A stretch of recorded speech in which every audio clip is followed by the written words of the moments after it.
ED ഉദ്യോഗസ്ഥരെ ആക്രമിച്ച കേസിൽ CPM ഉന്നത നേതാക്കളും ചോദ്യമുനയിലേക്ക്. സംസ്ഥാന secretary MV Govindan, John Brittas MP തുടങ്ങിയവർക്ക് നോട്ടീസ് അയക്കാൻ അന്വേഷണ സംഘം. ആക്രമണത്തിന് പിന്നിൽ ഗൂഢാലോചന നടന്നുവെന്നാണ് അന്വേഷണ സംഘത്തിന്റെ വിലയിരുത്തൽ. CMRL എക്സാലോജിക് സാമ്പത്തിക ഇടപാടുമായി ബന്ധപ്പെട്ട റെയ്ഡിനെത്തിയ എൻഫോഴ്സ്മെന്റ് ഡയറക്ടറേറ്റ് ഉദ്യോഗസ്ഥരെ ആക്രമിച്ച കേസ് മറ്റൊരു നിർണായക ഘട്ടത്തിലേക്ക് കടക്കുകയാണ്.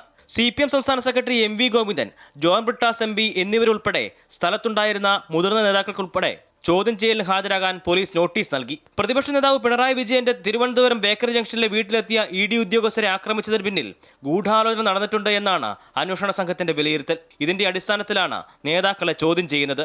CPM മുൻ സംസ്ഥാന സെക്രട്ടറി കോടിയേരി ബാലകൃഷ്ണന്റെ മകൻ ബിനീഷ് കോടിയേരിക്കും പോലീസ് ഉദ്യോഗസ്ഥർ ആക്രമിക്കപ്പെട്ട സംഭവത്തിൽ നോട്ടീസ് നൽകിയിട്ടുണ്ട്. ED റെയ്ഡ് നടക്കുന്ന സമയത്ത് ബിനീഷ് CPM അംഗമായിരുന്നില്ല.